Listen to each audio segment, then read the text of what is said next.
मेरे गुरु हैं, मैं निजी बातचीत में और मंचों से अपनी बात को उनके सामने रखता हूं। इस्लाम को सुधारने का ठेका हमने नहीं लिया है। मेरा मानना है, और यह हमें अपने अंदर आत्ममंथन करना चाहिए, संतों को, महंतों को, नेताओं को, विश्वविद्यालय में पढ़ाने वाले अध्यापकों को, यह आत्मचिंतन हम नहीं कर रहे हैं, इसलिए हम दूसरों के अंदर बहुत सारी बातें कहते हैं। मैं आज मानता हूं, पूरे दृढ़ विश्वास के साथ मानता हूं, जिस दिन भी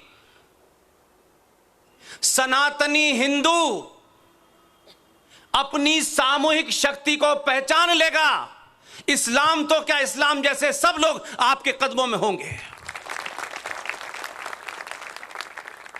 इसलिए आज जो लोग सनातन को चुनौती दे रहे हैं, सनातन को गाली दे रहे हैं, कश्मीरी हिंदू पंडितों को मार करके सनातन की व्याख्या कर रहे हैं, हैदराबाद में एक 2 कौड़ी का आदमी दिल्ली में आकर के चुनौती देता है, कुछ यहां के लोग भी जाकर के दिल्ली में चुनौती देते हैं। ये गीदड़ इसलिए चुनौती दे रहे हैं कि आप अपने पुरुषार्थ को भूल गए हैं। इसलिए सड़क चलता आदमी इस 95 करोड़ सनातनियों की हत्या कर रहा है और देश चुपचाप बैठा है। मैं आज भी मानता हूं इस बात के लिए कोई दूसरा जिम्मेदार नहीं है। हम सब पे उंगली उठा सकते हैं। जिस दिन सनातनी अपनी तरफ उंगली उठाएगा, दुनिया सुधर जाएगी। लोग बहुत सारी बातें कहते हैं, राजनीति का व्याख्या करते हैं, मूल्यांकन करते हैं। जो समाज अपने अंदर झांकना बंद कर देता है, वो समाज जीवित नहीं रहता। और यह काम हमने बहुत पहले से बंद कर दिया है। हमने ठेका दे दिया है लोगों को। लो, हमने तुम्हें एमएलए बना दिया, तुमको एमपी बना दिया, हमने तुम्हें ठेका दे दिया है। अब तुम महबूबा की जूतियां उठाओ, उसके स्कूटर के पीछे पीछे भागो। वो कैबिनेट की मीटिंग का फैसला अपने कमरे में लिखती है और नेताओं को पकड़ा देती है, इस पे साइन करो। आपका उप मुख्यमंत्री उस पे साइन कर देता है।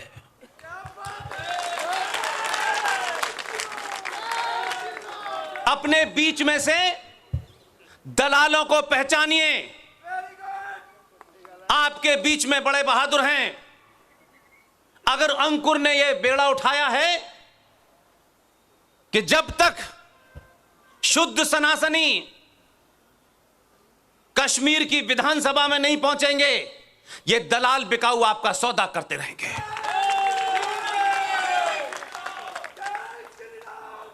जो जिसका काम है उसको वो काम करने दें।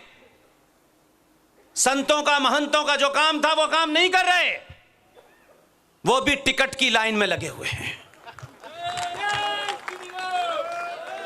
जब संसार के सारे लोभ छोड़े थे तो एमएलए बनने का लोभ क्यों प्राप्त हुआ आपको?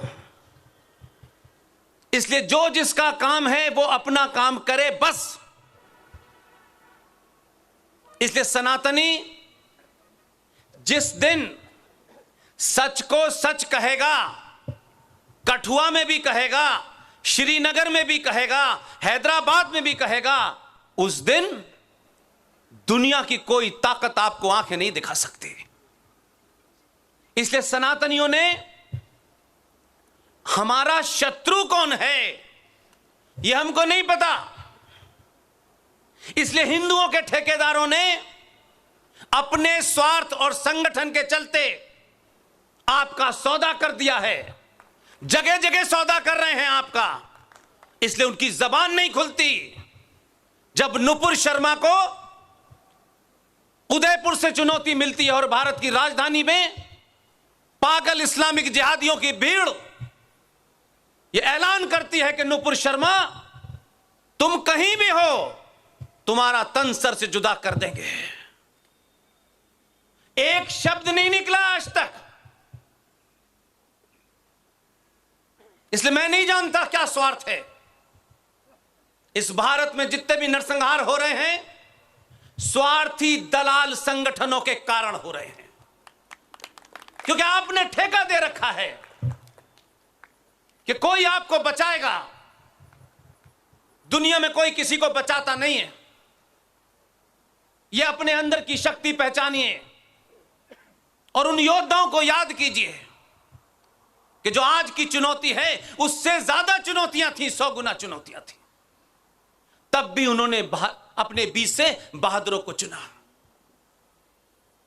और आप वोट देते वक्त जिसकी तरफ इशारा कल नारे सिंह साहब ने करा, जो हम अंदर जानते हैं, जो हमारे अंदर मूल में है, जो हमारे डीएनए में बस गया है। कभी अंग्रेज आए उन्होंने करा, कभी जिहादी आए उन्होंने करा, कभी पुर्तगालीज आए उन्होंने करा। हम सबको गाली दे सकते हैं, सबके बारे में बुला कर सकते हैं, लेकिन अपनी अंतरात्मा में झांकना नहीं चाहते। सबसे ज्यादा सनातन का नुकसान इस तथाकथित हिंदू संगठन और अलग अलग वस्त्रों में भेड़िए घूम रहे हैं हिंदू बने उन्होंने करा है।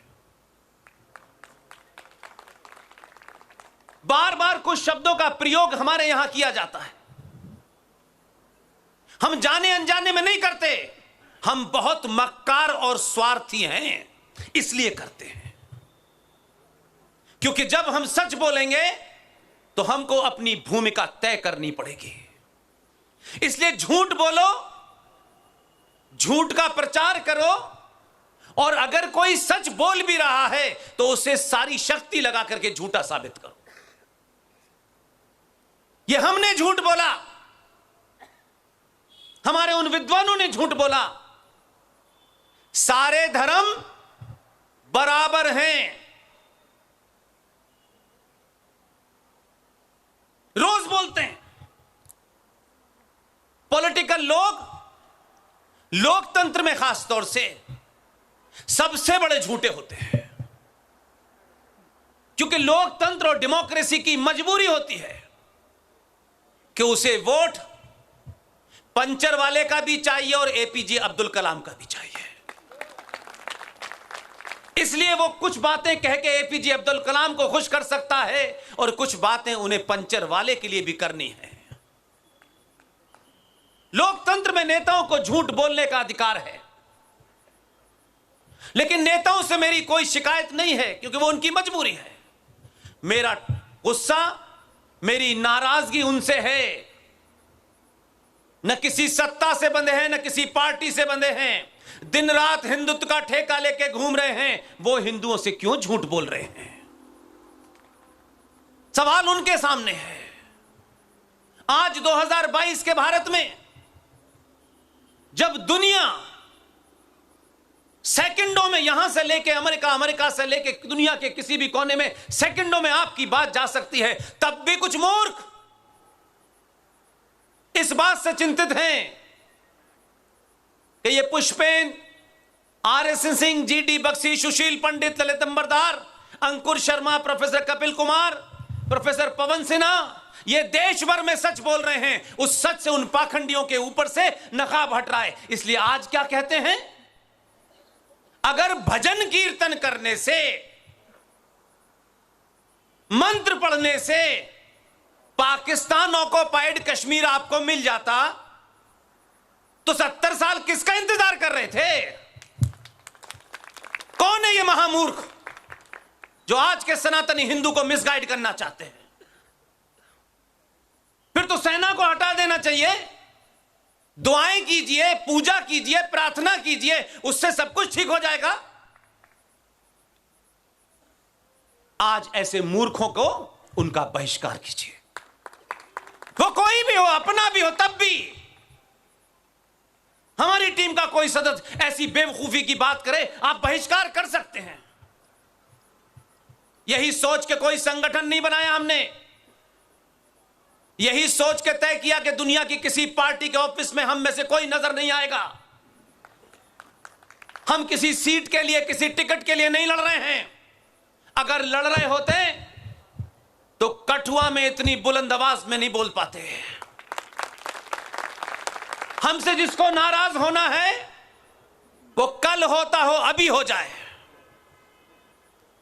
हमारी बात शुद्ध साइंस पे है, तथ्यों पे है, तर्कों पे है, लॉजिक के साथ है, फैक्ट के साथ है। उसमें हमारे भी अगर सामने आएंगे तो उनको भी नहीं बख्शा जाएगा। इसलिए सारे धर्म बराबर हैं, इससे बड़ा दुनिया का झूठ कोई नहीं हो सकता। जिनका यह काम था बताने का, वो तो कंप्यूटर बाबा बनके टिकट की लाइन में खड़े हैं। कोई गोल्डन बाबा बनके खड़ा है लाइन में, जो कहते हैं कि हमने संसार के साके सुखों को छोड़ दिया है, हम सिर्फ समाज के लिए काम करेंगे। वो भी आपको नहीं बता रहे हैं, क्योंकि कन्विक्शन नहीं है। अगर कन्विक्शन है, एक साधारण से परिवार में पैदा होने वाले हम तमाम सारे लोग, न हम करोड़पति हैं, न सत्ता का कोई हमारा आगा पीछा है, न किसी संगठन से हम बंधे हुए हैं। सच बोलिए तो कठुआ में इतने लोग सुनने आएंगे ठंड में। इसलिए सारे धर्म बराबर हैं, यह दुनिया का सबसे बड़ा झूठ इसलिए है कि हमारे साहित्य में, संस्कारों में धर्म का मतलब मंत्रों का उच्चारण नहीं होता, पूजा पाठ नहीं होता। हमारे साहित्य में धर्म का मतलब होता है आपका दायित्व, आपकी ड्यूटी। इसलिए मां का धर्म क्या है, पिता का धर्म क्या है, साधु का धर्म क्या है, शिक्षक का धर्म क्या है, राजा का धर्म क्या है। क्योंकि यह जुमला बहुत खूबसूरती से चुना गया और आपके बीच में परोसा गया। और जब आप ये कहते हैं कि सारे धर्म बराबर हैं, तो आप गंदी नाली की तुलना समुद्र से करने लगते हैं।